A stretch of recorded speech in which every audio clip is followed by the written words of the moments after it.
well, howdy do. I'm watching too much old Two Time episodes. But howdy ho, no, he says howdy ho, that's what the neighbor says. I was watching them on Hulu. It was very fun. Do you feel like you should homestead your backyard? If you have maybe a slightly larger than average suburban backyard, or maybe you're on a couple acres, are you thinking about homesteading? So this has been something this year that my family, we've all really gone over together as a unit to try and figure out, do we want to be digital nomads traveling around, or do we want to homestead, or do we want to find a combination of that? And what works for our family? So we've kind of been testing out like what works. And we've been slowly working on building a very small homestead farming space that will be open to the public for farm stays and wellness and women's retreats. Not this year, but it will eventually be, and that will make us self-sustaining when we are in Western Washington with our own milk and eggs and food and meat. And so we've started like the foundation of that. So we're just in the early phases. So you can come along this channel over the next couple of years as we kind of explore what works, what doesn't. And for me, our family is very much we love to travel. We love to be digital nomads, and we live in a part of the world where you can't really farm in the winter. There's just not enough daylight hours. So it's a wonderful time in the winter to go be the occasional digital nomad. And it's been fun over the years to kind of explore and see what works for our family, but it's really gotten me into, we live in a little suburban area, and how can we turn our yard into a suburban farmstead? So we're working on creating that, and I think it's going to be so much fun to create that as a family, and it's going to teach us so many lessons for full-on homesteading and farm life. And I think that's a great way to start out. So if you're like considering, if you're tiptoeing in and thinking about it, start with your yard. How much can you grow? You know, it's amazing how much fruit you can get from 4 or 5 fruit trees, some berry bushes, and a couple garden beds, right? It doesn't have to be a huge space. And I'm fascinated by that we can make our own amazing meals and teach our children this value of being in the soil. And for my kids, that's something totally unique for them, that it's nothing quite else that they get to experience that I get to share with them. So I wanted to share 5 ways that homesteading can be achievable for your suburban backyard. So one is to look at it as a fruit tree forest. And that can be a really nice, easy start, because fruit trees aren't going to take the maintenance that a full-on garden is, or trying to bring in any kind of livestock. It's way more simple, and it's very economical. Like, you can go to a lot of stores during bare root season and for $20 or less get a bare root fruit tree. And it's going to take a little bit longer. You know, it'll take you a couple years to start getting a yield, but it's really low maintenance. So if you are at a season in your life where you just don't have time to do all the homesteading things, you can tiptoe into it by doing a fruit tree orchard in your yard. And that might be in your front yard where you get more sun, side yard, whatever spot. You can even just dot them all around. It's a really fun way to tiptoe into it with low maintenance comparatively. It's not a big cost up front. You aren't having to build raised beds or, you know, a chicken coop or a pig pen or anything, right? It's pretty straightforward. And I think it's a wonderful way to try it out and see if that's something that you really enjoy. Now, a second thing you can do is you can go full hog. You can build a little pig pen. You might not be allowed to have pigs where you are, so you kind of have to find that out.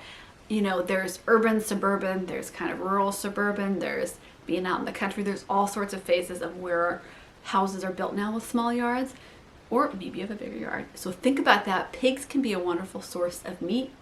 Rabbits, frequently you can keep in a suburban area, and they can be a great source of meat as well. So if you're really interested in sourcing meat, but you aren't a fisher, you don't hunt, or maybe you aren't in an area where those are options, growing some meat in your backyard can be really economical. It can be super healthy, and you're giving your children this really nutritious food. You know where it's from. And I think that's pretty powerful, to know what your food has experienced, what it's been through, how it's been processed, and how old it really is. Because do you know how old the potatoes on the shelf are at the store?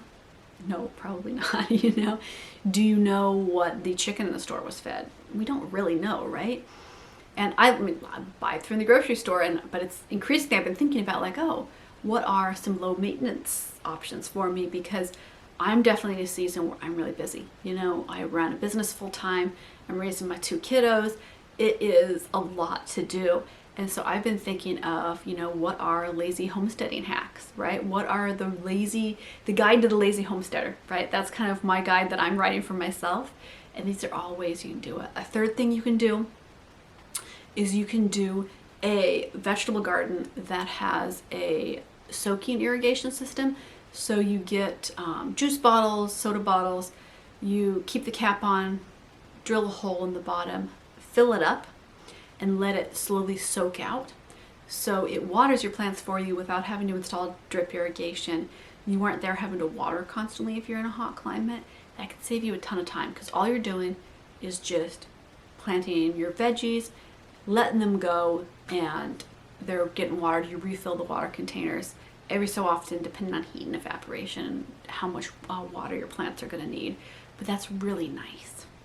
Another thing you can do are chickens. Chickens are a super popular one. There's a ton of people with chickens in my area because it's something that you can really do quickly. You can do a hybrid. So there's like meat birds and there's egg birds, right? Laying birds.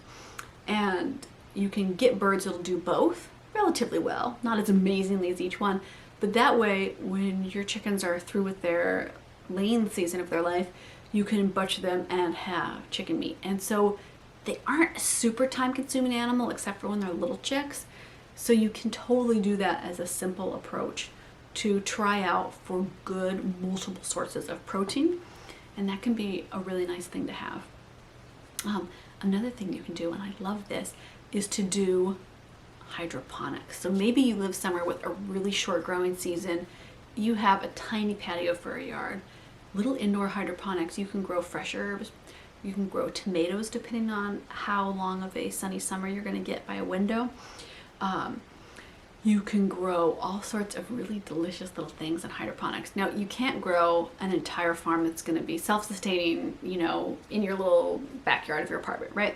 But you can add a lot of fresh nutrients. You can do microgreens. So think small and start there. You don't have to start with this overwhelming plan that is going to take all this time and money and totally change your lifestyle. It can, you know, as you start to homestead, it can be small little shifts in your life that really make a difference, you know. Occasionally canning something, freezing some food that you have grown over the summertime to have the rest of the year. Small steps for a happier homestead, I feel like. Okay, biscuits, I'm going to see you over on Instagram. I will, of course, see you on our self-care Patreon full of wonderful burlesque fun for our self-care on there. Love y'all, biscuits.